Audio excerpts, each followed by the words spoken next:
நமஸ்காரம். Welcome to Sri Chakra channel. இன்றைக்கி நம்ம இந்த வீடியோவில் குழந்தை வரத்திற்கு குழந்தையை இழந்தவர்கள் படும் துயரம் சொல்லில் அடங்காது. இவர்கள் தேனி மாவட்டம் போடிக்கு அருகில் உள்ள சிவனை வழிபட்டால் குழந்தை வரம் கிடைக்கும். 90 ஆண்டுகளுக்கு முன்பு பாலகுரு சுவாமி என்பவர் இங்கு வாழ்ந்தார். குழந்தை வேண்டி காசி ராமேஸ்வரம் யாத்திரை சென்றார். ஊர் திரும்பிய சில மாதங்களிலேயே ஆண் குழந்தை பிறந்தது. பாலாபிஷேகன் என பெயரிட்டு வளர்த்தார். ஆனால் சில ஆண்டுகளிலேயே நோய்வாய்ப்பட்டு குழந்தை இறந்தது. பாலகுரு சுவாமி விரக்தியால் வேதனைப்பட்டார். அன்றிரவு கனவு ஒன்று வந்தது.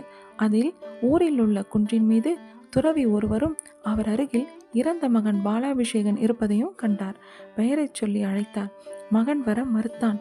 இவன் உன் மகனா என துறவி கேட்டார். ஆமாம் சுவாமி என்றார் பாலகுரு சுவாமி. இவன் எனக்கு பணிவிடை செய்யட்டும், நீ வீட்டிற்கு செல், உனக்கு இன்னொரு மகன் பிறப்பான் என்றார் துறவி. நீங்கள் யார் என கேட்டபோது சிவபெருமானாக காட்சியளித்தார் துறவி. விழித்து எழுந்த பாலகுரு சுவாமி கனவு பற்றி தெரிவித்து குன்றிற்கு உறவினர்களை அழைத்து சென்றார். அங்கு 2 காலடிகளும் அதை சுற்றிலும் பூக்களும் இருப்பதை கண்டு வியந்தார். அங்கு சிவபெருமானுக்கு கோவில் கட்ட தோண்டும் போது சிவலிங்கம் கிடைத்தது.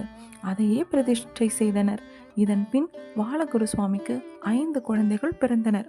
குழந்தையை இழந்தவர்கள், ஆண் குழந்தை வேண்டுபவர்கள் இங்கு அர்ச்சனை செய்து விளக்கேற்றுகின்றனர். இந்த திருத்தலத்திற்கு விசேஷ நாட்களாக சித்திரை திருவிழா, திருக்கார்த்திகை, பௌர்ணமி கிரிவலம் ஆகியவில் மிக முக்கிய பூஜைகள் நடைபெறுகின்றன. இந்த தகவல் தங்களுக்கு பிடித்திருந்தால் எமது சேனலை சப்ஸ்கிரைப் செய்யுமாறு அன்புடன் கேட்டுக்கொள்கிறேன். நன்றி.